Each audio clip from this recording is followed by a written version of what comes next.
welcome to the WordyGirl Entertainment Podcast. I am your writer-in-chief, Rosalind Jackson. I am a lover of words, and that love led me to a passion for writing.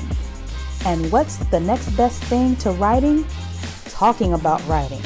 So kick back and join me for mind-blowing chats about writing, covering everything from screenplays to novels to poetry, from nonfiction books to songwriting, and much more. Born and raised on the south side of Chicago, Barry Brewer began his career as a stand-up comedian in 2002 when he was just a teenager. Originally getting his start performing at local churches, Barry perfected his craft performing in comedy clubs throughout Chicago before moving to Los Angeles in 2004. Barry's early success came from televised comedy competitions such as Bill Bellamy's Who's Got Jokes on TV One, alongside his peers Tiffany Haddish and Lil Rel Howery, and BET's Coming to the Stage. Barry is best known for his stand-up comedy special, Chicago, I'm Home, currently streaming on Amazon Prime. He currently has a recurring role on the BET drama series Games People Play and on Tyler Perry's comedy series Bruh, which appears on BET+. Barry also appeared in Kevin Hart's Netflix special, Kevin Hart's Guide to Black History. In addition to his comedy, Barry is an accomplished musician, songwriter, and producer. He worked with numerous artists including Brandy, Ray J, and Tank, and has recorded 2 studio albums. Welcome to the WordyGirl Entertainment Podcast. Today we are speaking with comedian Barry Brewer. Hey, Barry. Hey, you. How are you? I'm doing well. How are you? I'm great on this Sunday afternoon. So are you in LA right now? I'm in Chicago at the moment. Oh, okay. At this very moment, I'll be back in LA in about a week. But yeah, I'm in Chicago right now. Oh, okay. Great. So Chicago is your hometown. Well, where I'm from, but I live in LA. But yes, my hometown for sure is Chicago. Oh, okay. So what was it like growing up in Chicago?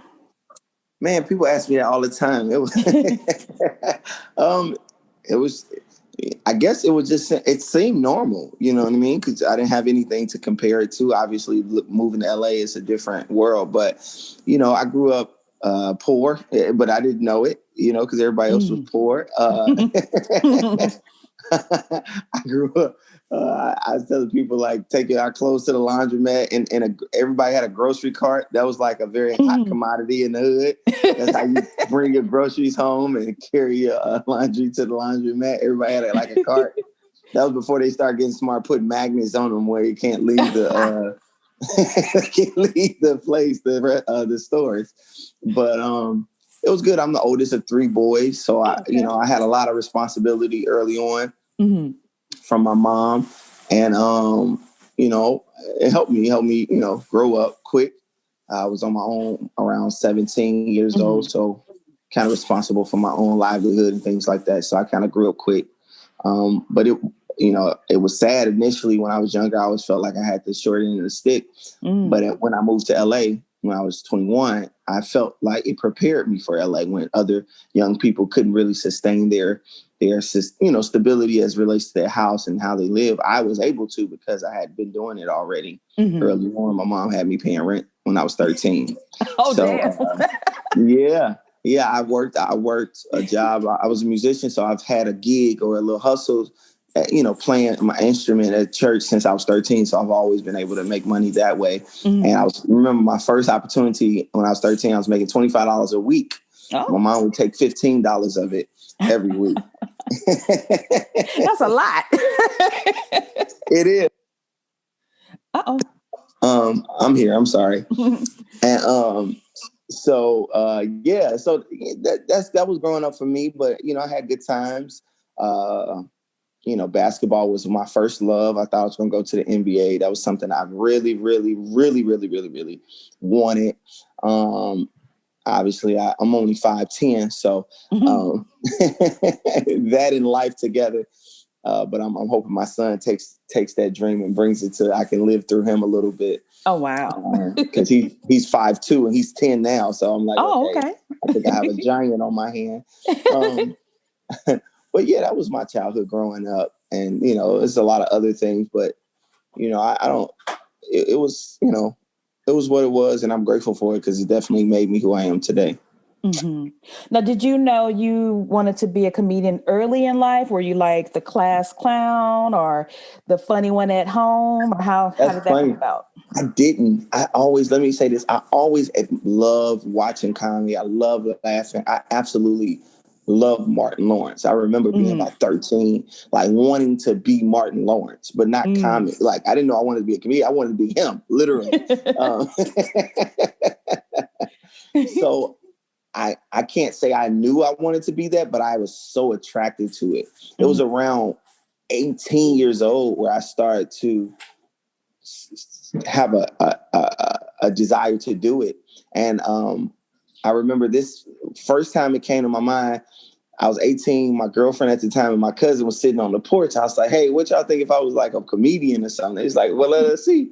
And so I stood up in front of them and tried to perform. And he was like, nah, that's not for you. and then a year later, I was playing for this community choir. I was playing the drums. And this guy was like, man, you're so funny. You should do some jokes for the concert, for the church concert. I was like, really? He's like, yeah. I was like, yeah, I'll do it. And I put together a little set and I was able to perform at this church on the south side of Chicago. Bright Star Church of God in Christ, Pastor Chris Harris. He's still very, very big in the community. And I got a standing ovation my first time doing comedy. Oh, wow. That's amazing. Yeah. I know that was a motivational thing to get you on that path. That's crazy. The first time out. Yes. Yeah. That was like the thing that really sparked, you know, and around that time, you know, I'm trying to find out what I want to do in life. Right. I'm on my own trying to find something that's going to make me stable. And when I got that feeling, that one moment on stage, that's when I knew like, oh, this is what I'm going to do forever. Like, this is what it is. This is what I'm going after. And ever since then, I've been chasing that dream since, like, literally after that one night of performance, I've like, that's what I've been after years later, a lot of years later. Oh, wow. So who are some of your favorite comedians? I know you mentioned Martin Lawrence and number one, Martin Lawrence, Jamie Foxx, number two, Sinbad is one of my favorites. Those are the top three. I love, obviously, Bill Cosby and Eddie Murphy and Paul Mooney is fun. I love him. Who else I love? Any new comics, I would say. I mean, I appreciate Dave Chappelle greatly. I love Kevin Hart. But my top are the ones I said. But yeah, I'm a fan of comedy, so I can name off a million people I love so much, but I love comedy itself. So there's so many great comics and so many even unknown comics that's amazing that hasn't gotten their chance yet to shine. But there's so many greats. But I'm a fan of comedy, but those are my top. Oh, okay. Okay. So I checked out your comedy special, Chicago, I'm Home. And you did? Thank you. I did. I had to do some research. So I said, let me check it out, you know, before the interview. Yeah. And I must say, I was surprised how funny it is. And I don't know why I was surprised. It's like, well, you know why I was surprised? Because it kind of felt like it kind of felt like you came out of nowhere, if you know what I mean. Like you've had a few roles here and there. And so usually when people get their own comedy special, we've seen them, you know, over the years and, you know, like all these different TV shows or things like that. And then, you know, you get like the fame and then you get the comedy special. Yeah. So how did that come about? That was pretty amazing. Thank you. It's kind of a testament to my whole story. Like what you don't like, not waiting for somebody to believe in me. I felt like I was ready, and I literally raised the money in my own personal circle and produced it myself, from the location to hiring the camera crew to editing it to shopping and getting a distribution company who, you know, was already done to say, hey, let us go out and try to, you know, get a platform for it to live on. And so it basically came from me doing stand-up for years and years, and me seeing some of my counterparts, people I came up in the game with, like Tiffany. Me and Tiffany did Who's Got Jokes together. Me and her was like, it's kind of like my classmate, if you will, So seeing her thrive and seeing Lil Rel and everybody and me like, okay, when is somebody gonna come and give me that opportunity? But me seeing like, okay, it's not about that. If I believe I'm ready, put your money where your mouth is, I like that. That's where I did. I bet on myself, and that's how it came. That's why I still kind of, it's kind of taking a slow build, and people kind of like, oh, wow, but that's kind of how that came about. But, I'm very grateful for the journey. My first day at Games People Play, which is where I met you, I was promoting it there. Like my first read, and I know I was looking like a homeless guy because I was like, people like, who is this guy? Like, telling us this. Like, I kind of came in like a hustler, like, hey, I got the comedy special out, watch it. But that's always, where I'm from, being from Chicago, that's kind of always been my mentality, and never be too good to try to promote yourself, try to get yourself out there. Obviously, don't be arrogant, but it said a closed mouth don't get fed. So you try to let people know what you're doing, and if they watch it, great. If they don't, okay, no worries. You'll know about me someday, soon, hopefully. So thank you for watching it. Yes, I people like, oh, where you come from? Like, it's so many of us.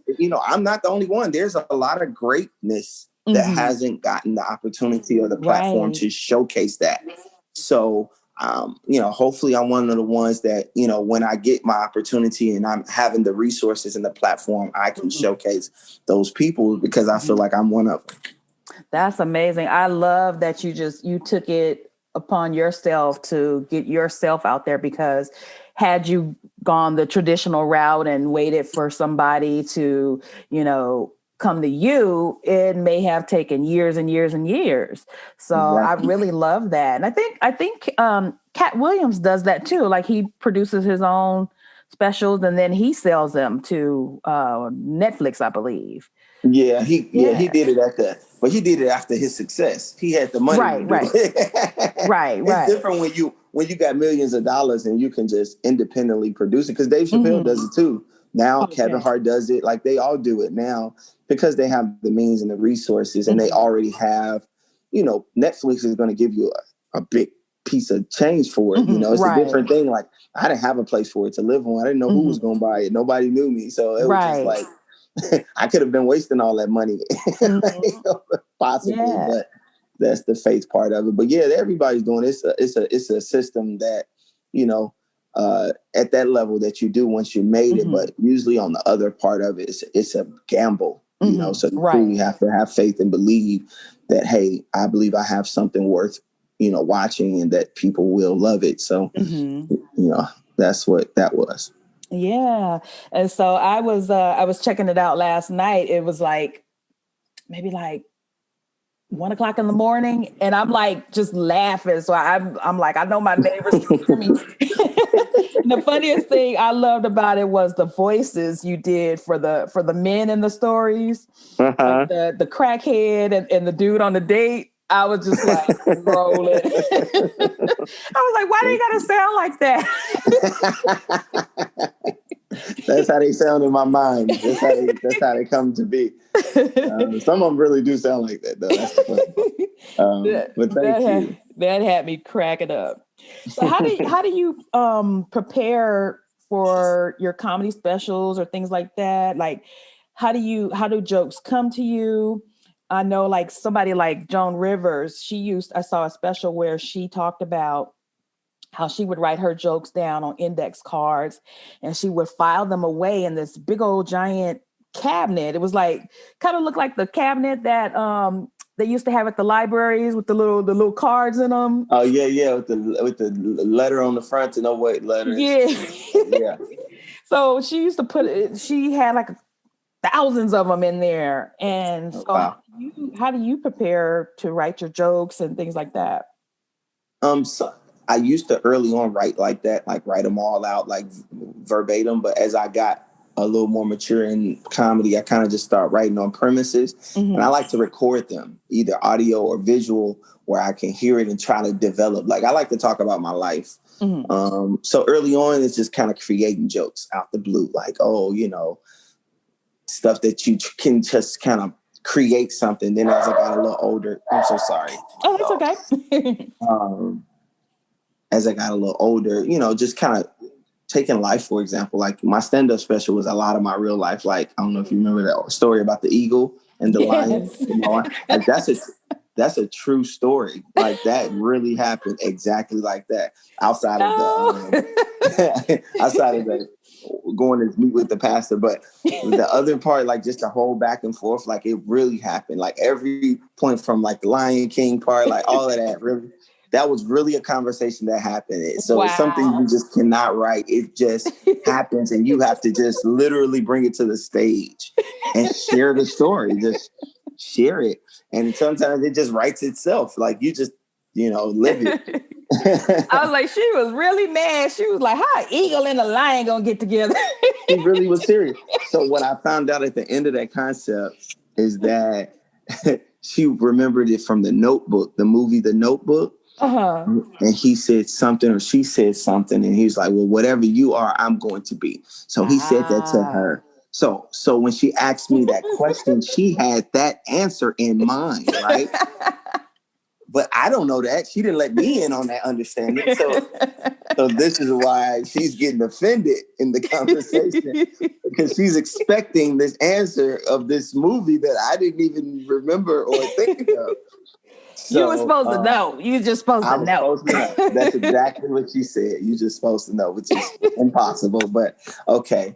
So anyway, jokes come about like that all the time. It's just like life. And it's like, man, bringing it to the stage before you get to a special and delivering it in front of a crowd and seeing how they respond and kind of going deeper, and maybe you feel fun in it and you can exaggerate certain aspects of it, or sometimes it's just there. So it's different ways that I come up with jokes, but I definitely try to write my premises down. Then I try to get on stage and talk about it, and then record that and see what comes out. You know what I mean? Like, so sometimes like that.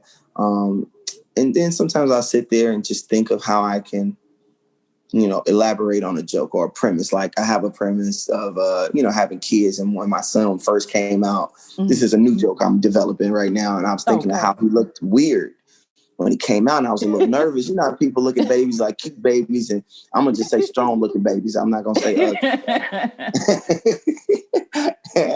and how that, you don't ever want your baby to be that baby that nobody pick up. At the nice restaurant when people pick up, the pretty babies never touch the ground. Everybody want to hold the pretty babies. The little strong looking babies be out in the street running. Nobody care about them. You tell the mom, they all right.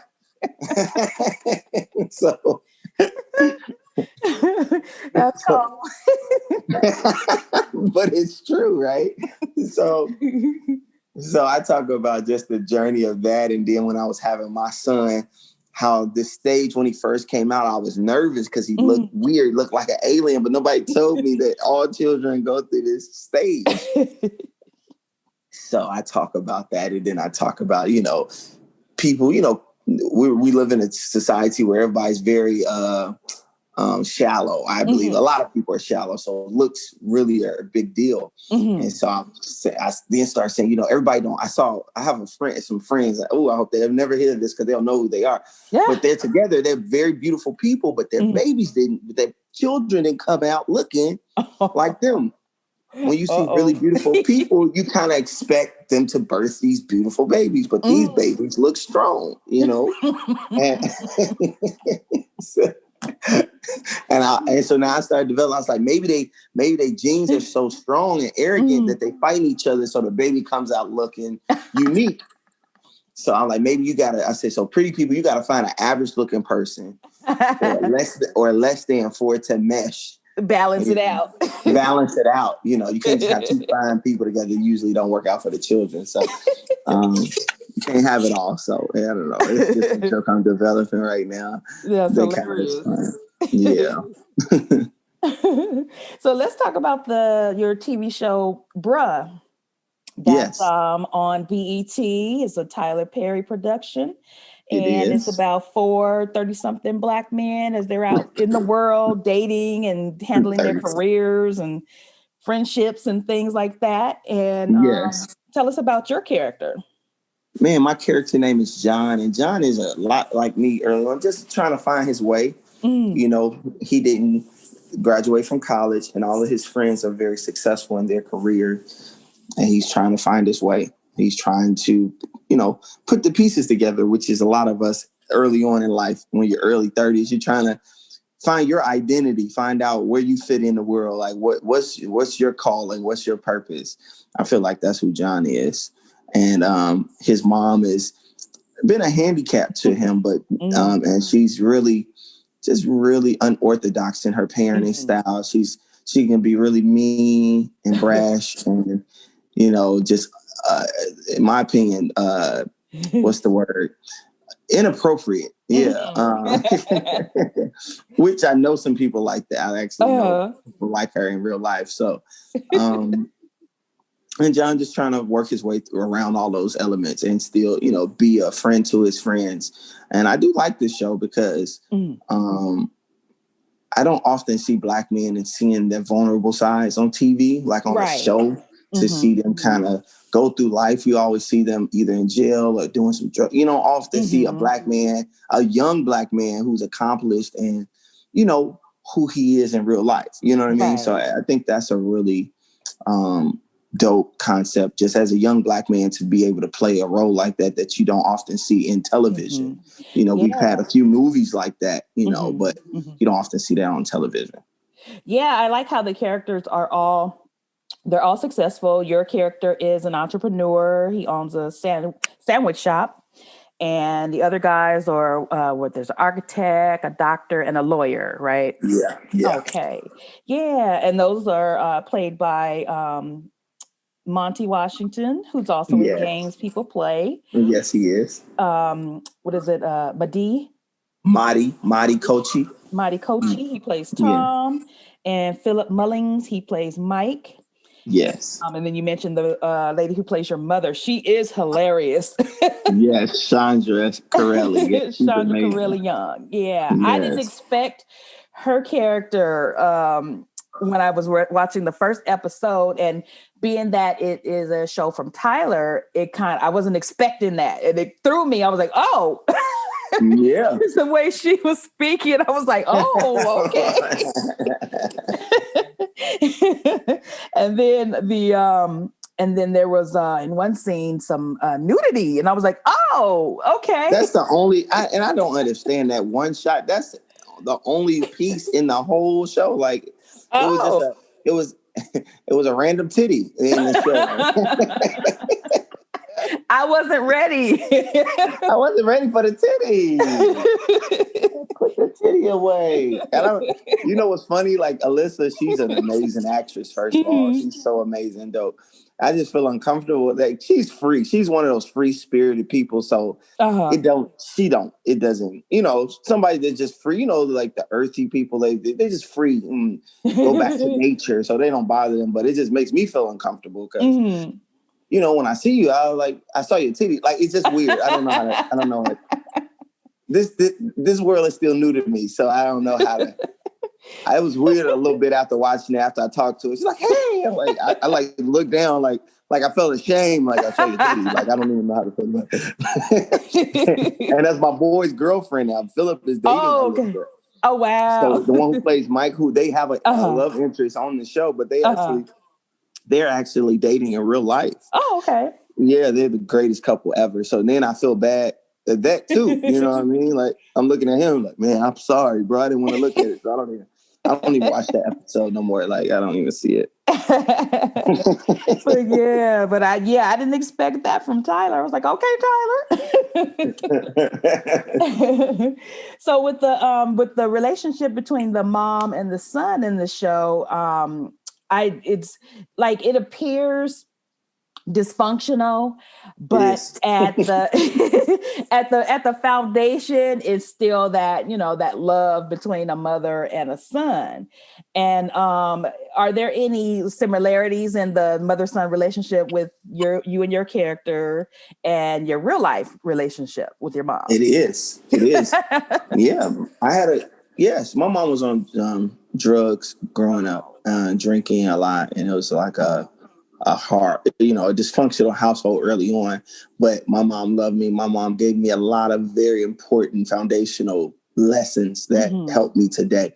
So I say that part to say, yeah, like my mom would cuss me out and just, talk to me a way that average parents don't, or the the Obama looking parent, you wouldn't expect that. Like, oh, that's crazy, but in a hood, household, like there's just a way that mothers have, my mother raised me. But so it is some areas. The only part that's not very very similar is just the inappropriateness as it relates to sex, like how open my mom Alice is about her sexual life to me. Now, my mom was very open about sex. Like, I didn't want to talk. Like, my mom was trying to tell me about sex too early. Like, she was trying to talk to me about sex when I was like 10 and 11. And her talk to me wasn't like, understanding. She's like, the condoms up here. Don't bring me home no baby. Like, that was her. Do you need some help learning how to put it on? I'll help you. Da da da da. Like that.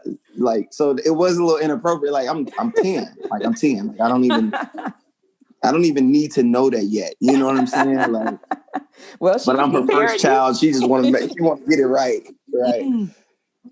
So it was some levels of dysfunction, but I'm grateful for it today. It definitely has helped me. So I say that to say, because some people could look at Alice's character and be like, oh, she's too much. But I am somebody who can say, no, she's a real character. Like that person exists for sure in the world. And they truly love their child. Right. They just have their own way of going about how they communicate and talk to that child. You know what I mean? And yes, he might have some issues because of it, but he'll be okay.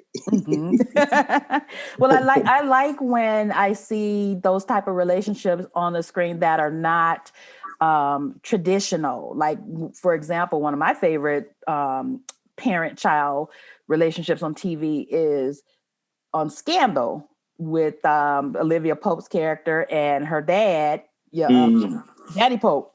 Yeah. And on the surface, that is like the most dysfunctional relationship in the world. Right. End of it, that man loved his daughter. Yeah. So I love how, Shonda didn't give you a Leave It to Beaver, typical parent-child relationship. It's different. Right. So I give it up to Tyler for that. Yeah. So let's talk about games people play. Yes, that's what I call my home base, my family base. Yes. So for those of you who haven't seen Games People Play, that's also on BET. And that is about the underworld of the NBA. It's like what's going on, behind the scenes, what's going on with the players and their wives and mistresses and, all the secrets that's going on. And so that stars Lauren London and Karen Oberlin, Parker McKinney Posey, Saranis Jackson, Jackie Long, Monty Washington, who you guys are in 2 shows together. That's amazing. That is such a blessing. Yeah. And then, of course, your character is Eric, and he plays an IT tech, and he's the boyfriend of Nia. So tell us about that, a little more about that. Oh, that character, that's like one of my favorite characters.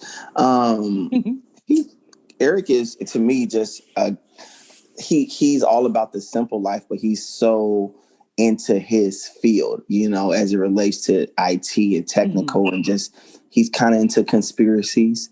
He believes he really believes that exists, and so his intellect is just very dialed in as it relates to that. And so his wit and his smarts as it relates to IT, he kind of combines that with his conspiracy theories and creates these gadgets and just invested in that world. And he absolutely adores Nia and loves her, and that's his world. He's one of those guys, it's like I got my queen and that's all I need. I can go take over the world, you know, and Nia doesn't feel the same. Seems like she's kind of still like finding her way and maybe not as invested in their happiness. I think he's a safe choice for now for her, you know, but he looks at her as his world. You know what I mean? Yeah, that's the mindset I had approaching the character, because he seems, you know, like he really loves her. He really wants to get it right. He really wants to be his wife and have kids and just live the American dream. You know what I mean? So that's Eric. So he's the good guy. He is. He's the true good guy. He's gonna be faithful. He's gonna be there in every space. I love how on Twitter, you know, you had the Team Eric versus Team Terrence. Yeah, I like going that. On. I loved it. Yeah, and I have to admit, I was Team Terrence. I'm sorry. No hey, you gotta be on the losing team. So they gotta have losers, they gotta have winners. So it's okay. Well, see, I was on his team because of the book. I read the book, so. Oh, so you had a different, because they kind of wrote me in more, right? Yeah. So, spoiler alert: in the book, they get to get Nia and Terrence. You know, they do have a relationship. They get together, but they don't back together. Yeah, they don't in the show. At least not. They not yet. We don't know. We gotta wait to see. Yeah, we gotta keep looking. Yeah, I gotta look. Season 2 coming. Season 2 coming. It's gonna be it's gonna be unique. Yeah, and then we're actually in pre-production right now. So all the fans have been asking, when you guys coming back? When you coming back? And you know, it's COVID, you know, took us down. We would have been back, but COVID is you know, set us back. Set us back. But we're coming. We're coming. We'll be there. So what were some of your favorite scenes or episodes from the show? In Games People Play, my favorite episode was when I was at the desk. I'm not in the scene with Lauren and Jesus, what's her name? Karen. No, yeah, Karen was in it too. But what's the Parker? Parker, yes, Jesus. And I think I can appreciate it. I just like the gadget that I had. Like, I like playing. Like, I didn't know that I was this guy in real life, but I think I am like this very person who thinks he knows it all. Like, and so it was the same where I'm like trying to break into the madam's phone. Her phone. And then Parker comes and sits next to me, right? And I'm like so infatuated by her because I'm looking at her like she's like Kim Kardashian or somebody that like everybody like thinks is so fine in this world. And so I'm like kind of like taken by her, but I'm still trying to be professional. And the way Lauren is looking at me, right, it's just like it's the funniest thing to me. Like she's looking at me like, look at this Negro, right? And so, and then Karen walks in, and I'm like, what? Like, you know, like a dude just so like gullible, like, oh no, I ain't do nothing. She ain't even thinking that. So I like that scene, and I like this scene where Saronis comes in the house. And he's like super tall, and I'm like telling him about. We start like these people are listening, right? Yeah. I love that. Like I love that. I love the way they wrote that. Like, it just gave me space to play. And shout out to Tracy and Vanessa. They just let me create within that character that they built, and so it's just really fun. It was just really fun to. I didn't know, like, prior to doing that role, I would never think that I would even be considered an IT guy or, you know, and I think I'm a lot more closer to the character than I may have thought, because like I said, I'm from the inner city, I'm from the hood. So I don't think I'm hood, but I think I'm very urban, right? I think so, but maybe I'm not. Maybe I'm closer to a nerd than I thought. maybe. Yeah, maybe. Because people were like saying, "Oh, he's so corny." He's like when people was talking about the show on Twitter, I was like, "Dang, they really think I'm a cornball, like for real." So, right? And so, And there's one more thing I do love. When me and Monty Terrence's character is coming out, I meet him at the police station. And I'm like walking to him like, yeah, I would like to make a report. Man, and he don't care. Like he is just not moved by me. And I am mad. Yeah, I love how your character brought the comedy to the scenes. Yeah. So I loved everything about it. It was just a great cast of people to work with, and just the production and just the writing was just amazing and fun. So every scene I was in, I really enjoyed it. And I loved it.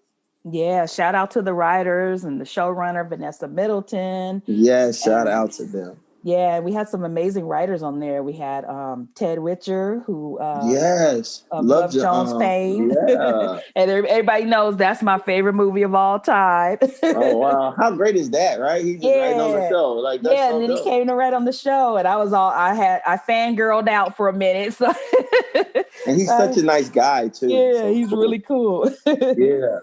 I love that. I love when people be super cool. Like, it's nothing. I just did that. That was just something I did.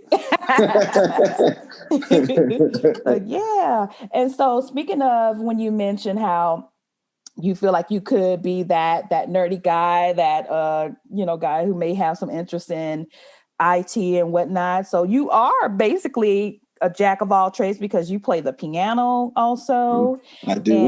And you're also a music producer. Now that part I didn't know. Yes, I'm a songwriter and a music producer. Yes. Yeah. So tell us about that. So my musical backgrounds, I grew up in church. My mom didn't go to church early on in my life. So my grandmother, who's really my cousin, it's a whole dysfunctional thing. But anyway, I call her my grandmother, and her and my grandfather would take me on the weekend. So they would come get me after school Friday, and I would stay with them the whole weekend. And I would go to church, and that's kind of where I developed my love for music.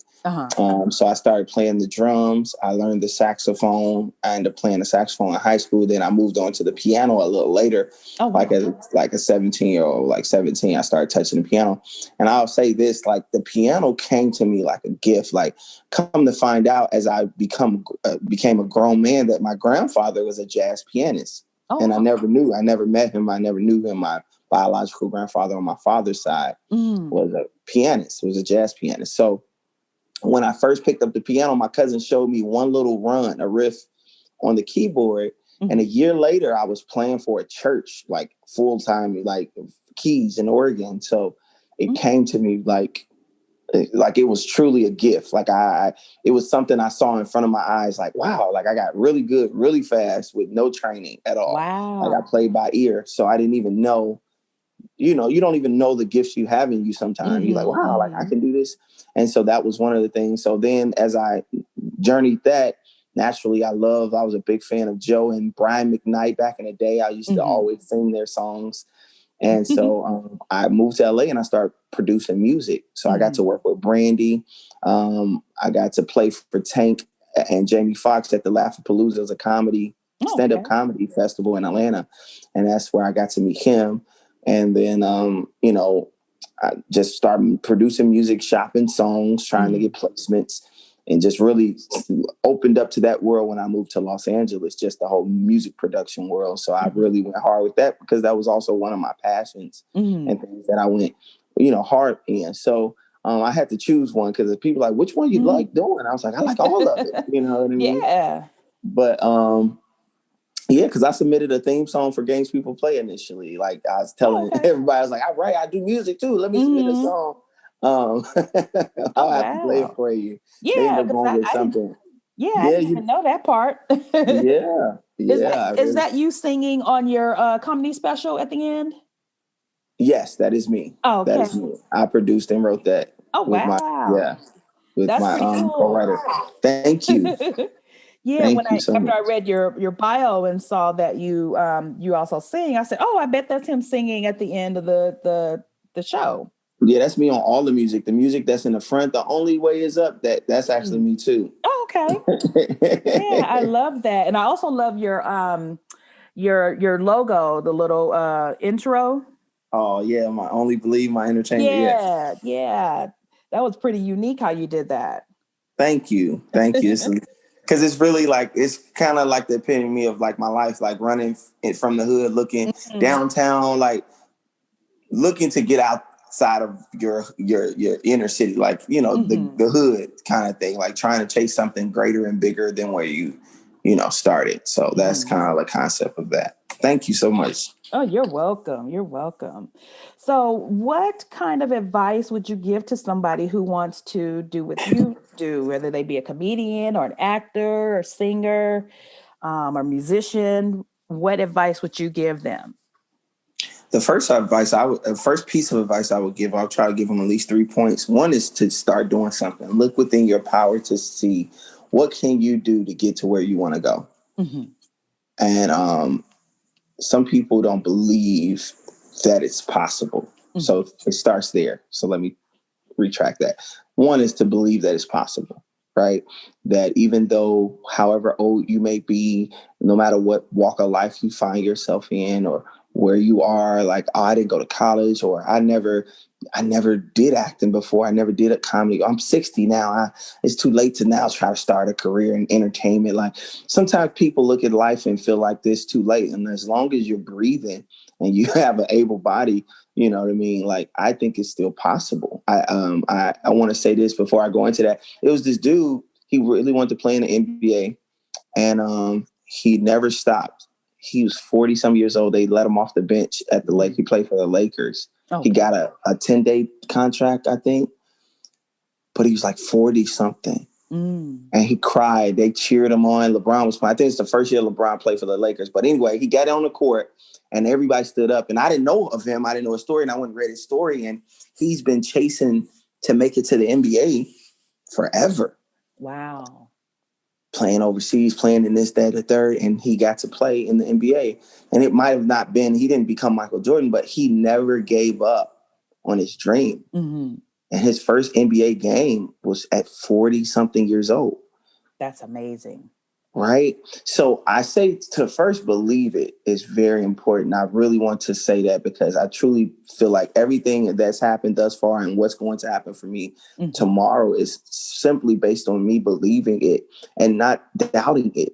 And even though it may not look like it and be some discouraging moments and people say no, and sometimes you can't even see where the glimpse of light is. But just to believe that I'm going to see it at some point and continue to move, I think that's what piece of advice I would give first. And then the other piece was that I then look to see what can I do within my power to get where I'm trying to go, right? Like whatever it is, if I want to be a singer, like, can I start writing a song? Can I create a YouTube channel and just start putting, myself out there and just build an audience?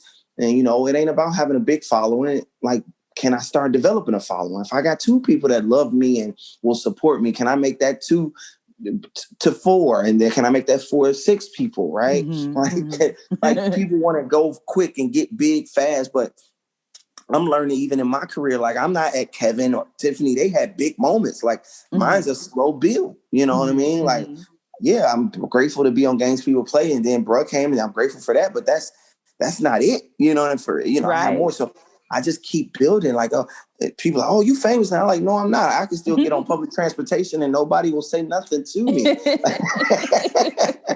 at all. Like, that's a gift, because sometimes that fame is like, woo. Right.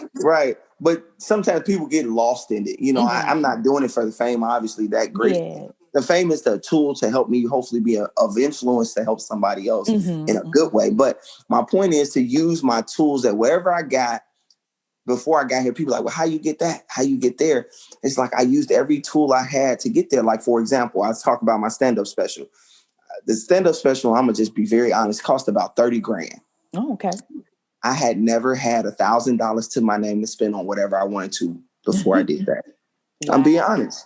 Wow. I'm being honest. I owned a home in LA. I bought a house at the time when the market was down. We was in a recession. Remember when Obama was in? So I didn't have a lot of money. My girlfriend, she was my girlfriend at the time, was like, I'm gonna get a house. And she looked at me like I was off because I didn't have no 9 to 5. I was just playing at the church and picking up comedy gigs at that point. But on my credit, I worked on my credit and I was able to get this program. So I'm trying to say that I was working what I had, and it got me to that place. So then I was in the house and I wanted to do my stand-up special. Remember, I never had $1,000 to spend on what I wanted to. And I'm looking for $30,000 to do something that I have no idea of where it's going to land. So what I did was I had no money, but I had footage from this show called Who's Got Jokes, where Tommy Ford spoke of me, and he said that I reminded him of the great comics he worked with. He worked with Martin Lawrence, he worked with Eddie Murphy, and he said I reminded him of that. I took that footage, I put it on video. I messed up with some other stuff of people talking about me, and I was like, I put a proposal. I said, who would you want to invest if you knew that Kevin Hart would be Kevin Hart before he was Kevin Hart? Would you want to have a say that you helped and saw that early on? Well, this is your opportunity. I'm the next guy. And I put a presentation together and I sent it to all these people, a proposal, a PowerPoint, kind of speaking of all of that, and said, this is what I'm trying to do. This is who I am, And the people I thought would give me the money did not even call me back. And it was my wife's she told me not to say. One of my family members, I've already said it, obviously, was the first person to invest. Wow. And when they invested so much that I didn't even know this person had that money. Like they lived such a very regular life. I didn't even know they had the pieces. So she invested a big chunk. My manager was like, I'm going to invest a piece. I then got my taxes. I invested that, all of it, every penny of it.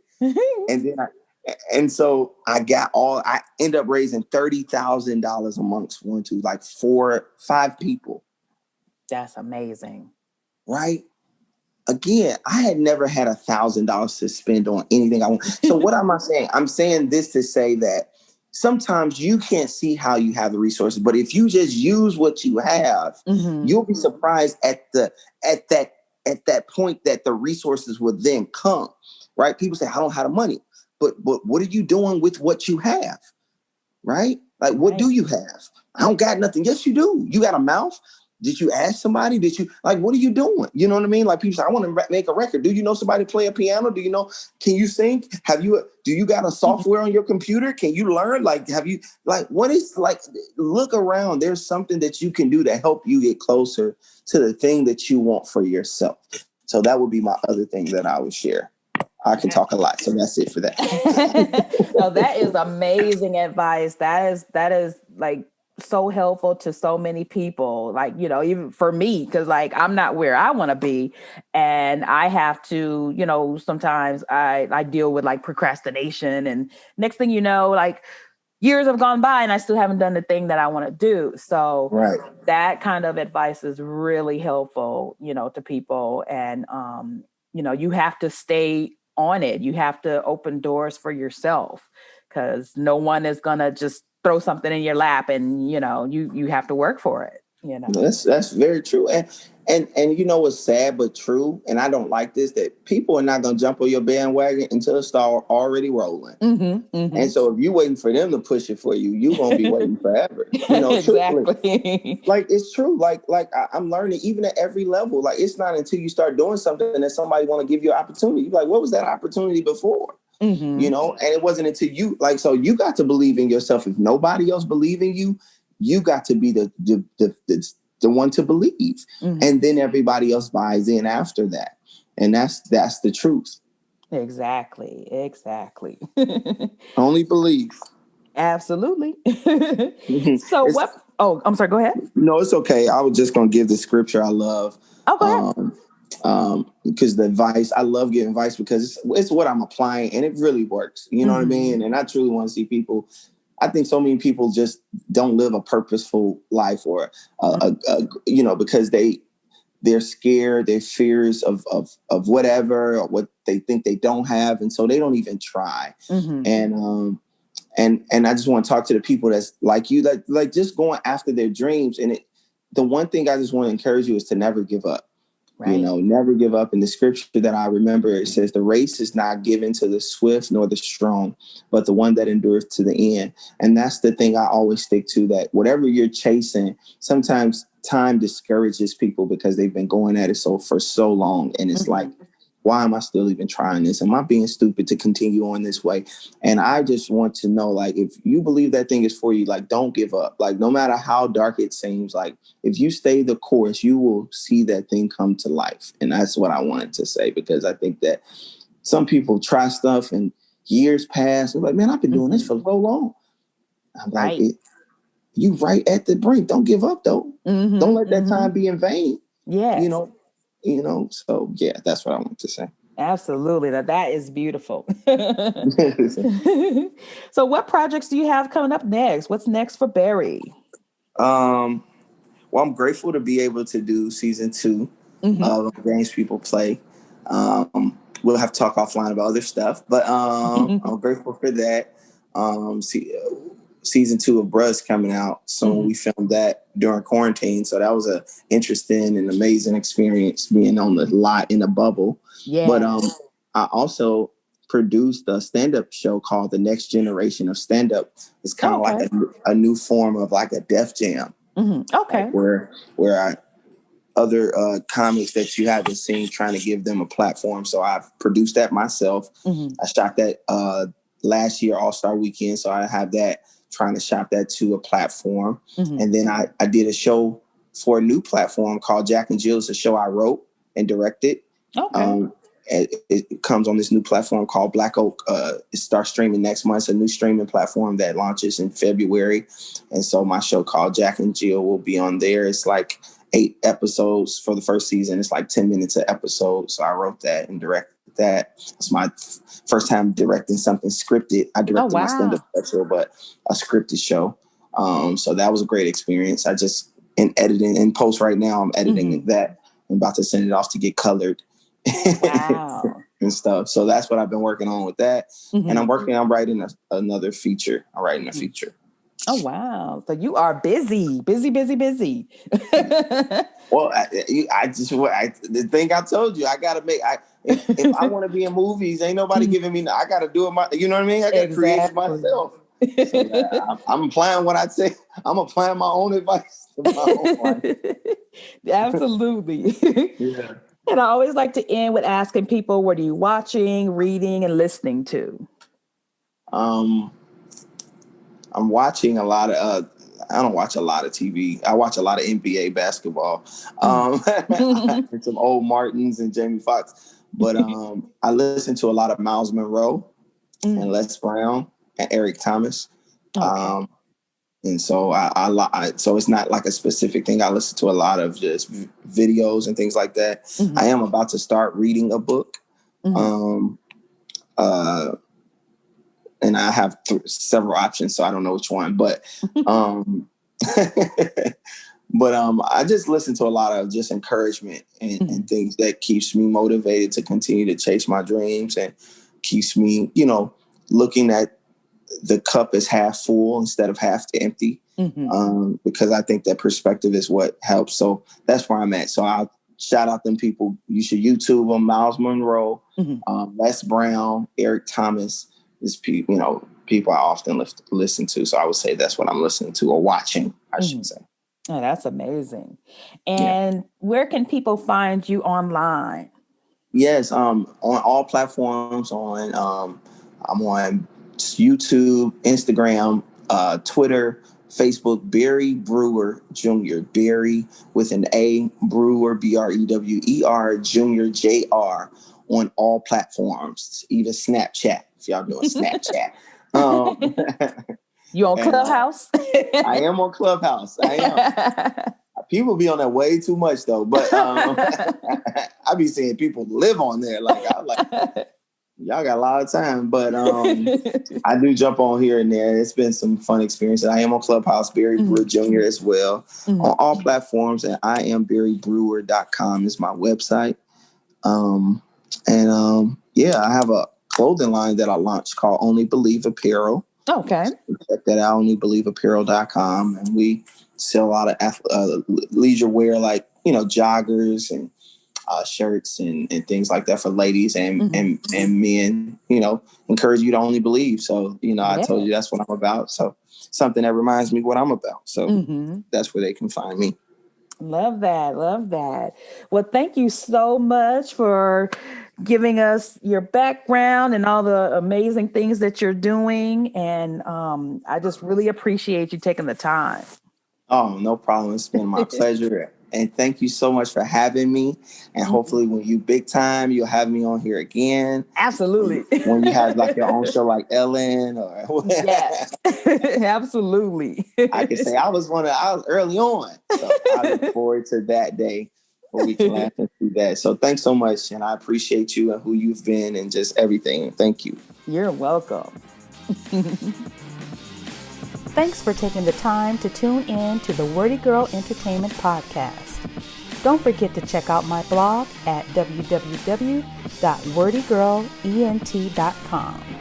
That's WordyGirlent.com.